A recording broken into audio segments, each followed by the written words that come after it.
Welcome to This Explainer. Today, we're diving straight into the fascinating and honestly sometimes frustrating world of systems thinking and mental models. Look, we all want to make better decisions and solve complex issues, right?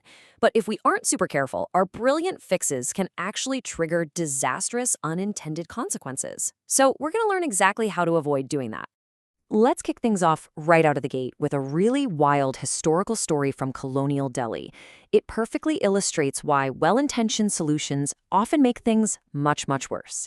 The city had a very serious problem: way too many deadly cobras slithering through the streets. So they decided they needed to intervene. It is absolutely fascinating how quickly human behavior hijacked this system. On day one, the government offered a generous catch bounty for dead cobras. And hey, by month one, it actually worked. The wild cobra population dropped.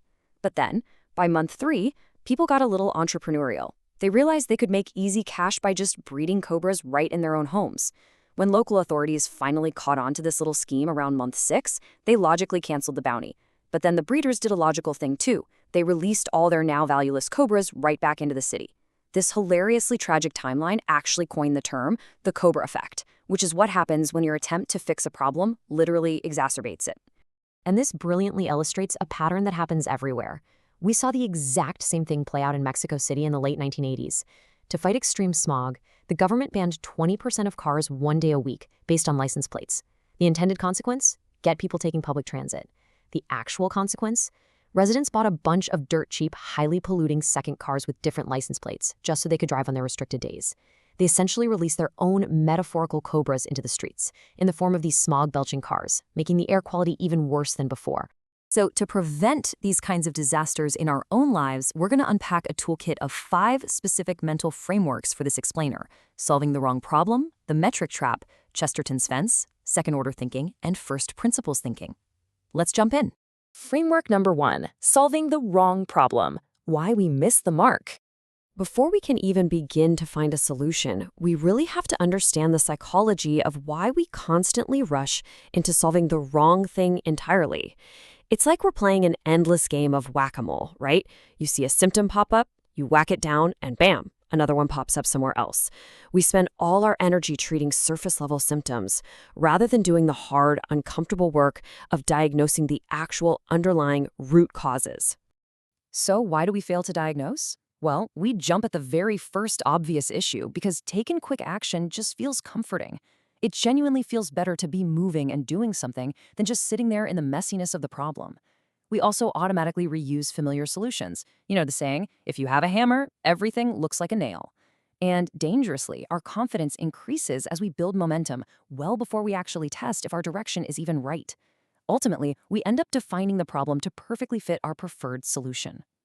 To actually solve the right problem, you've got to do what the experts do: pause before acting. You literally have to sit in the ambiguity. Think of it like taking an intellectual ice bath. It's cold and it is incredibly uncomfortable. But you have to train yourself to tolerate that uncertainty until you gather the key information necessary to separate the real cause from the mere symptoms. Let's move on to our second framework, the metric trap, Goodhart's law. Let's see how our rush to action bleeds right into the way we measure success. This is defined perfectly by Goodhart's law. It simply states that when a measure becomes a target, it ceases to be a good measure. When people are evaluated, rewarded, or promoted based on a highly specific KPI, they're naturally going to optimize for that metric, rather than the actual business outcome it was originally meant to represent. The metric essentially stops measuring success and starts driving behavior. Think about it like this.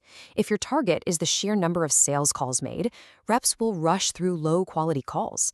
The activity metric looks amazing. It goes way up, but your profitable revenue drops. Or if a factory measures units produced per hour, workers might just skip safety or quality checks. Production skyrockets, but the product quality declines. Or in customer support, if you target average call handling time, agents are quite literally incentivized to hang up on frustrated customers just to keep their times down. Activity without outcomes really just creates the illusion of progress. This is perfectly summed up by this powerful quote from management thinker Peter Drucker. Measuring how many continuous improvement projects you completed or how many ideas were submitted is completely meaningless if they don't actually impact the overall system in a positive way. All right, framework number 3, Chesterton's fence. Look before you leap. So, if our initial instincts are often wrong and our metrics can be easily manipulated, how do we intervene effectively? Well, we start with a preventative tool known as Chesterton's fence. Based on a parable by the writer G.K. Chesterton, this principle is a serious cautionary reminder. It states, "Do not remove a fence until you know why it was put up in the first place." Because fences don't just appear by accident. Someone spent time, effort, and resources to build it for a reason. What already exists likely serves a purpose that is just not immediately obvious to you as an outsider. For example, let's look at a modern business scenario. Say a new leader comes in and announces, hey, let's remove all visible corporate hierarchies to empower everyone.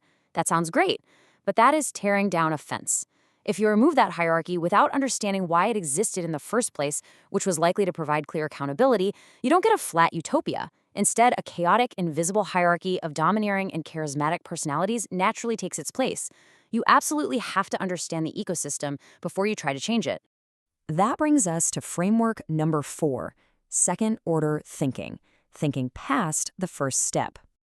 Once we've respected the existing system, we need a reliable way to look into the future and anticipate the ripple effects of our changes. First-order thinking is fast. It's easy. It basically says, hey, I'm hungry, let's eat a chocolate bar. It solves the immediate need but completely ignores everything else. Second-order thinking, on the other hand, is deliberate. It's complex. It forces you to consider interactions and time. It demands that we look past that immediate payoff so we can avoid causing harm down the road, like, say, poor health from eating way too much sugar.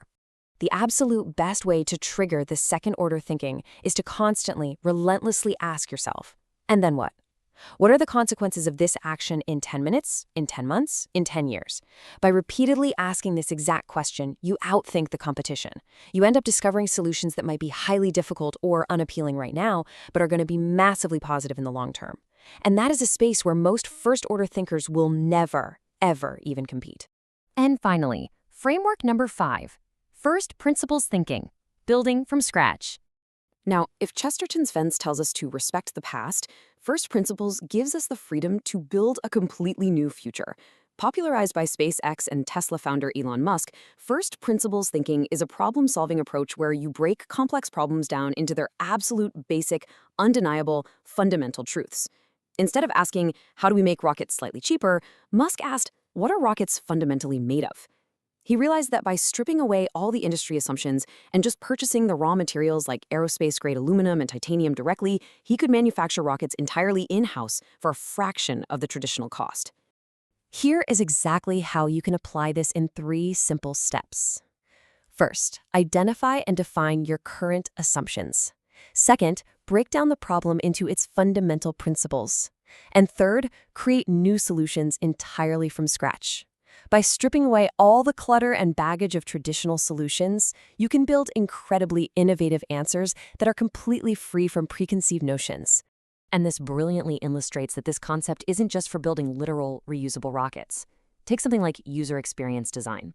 The baseline assumption might be that users are totally comfortable filling out long forms. But breaking that down to first principles reveals that users really just want to accomplish a task with the absolute least friction possible. So, the new solution? Break the form into small, bite-sized steps, utilize autocomplete heavily, and minimize required fields. You bypass all the common patterns to directly address actual human needs. All right, let's bring this all together. Your mental model toolkit is now fully loaded and ready to go. You know to separate the symptoms from the real causes and to endure that freezing intellectual ice bath before acting. You know that activity is definitely not the same as an outcome. You know to understand the fence before you just tear it down, to always ask, and then what? And to break complex problems down to their fundamental truths. Combining these powerful models empowers you to confidently navigate incredible complexity without ever accidentally releasing metaphorical cobras into the streets. So, as you go out to tackle your next big challenge, I want to leave you with this final, provocative thought. Take a look at the projects on your desk right now. What fence are you about to tear down, and are you absolutely sure you're solving the right problem?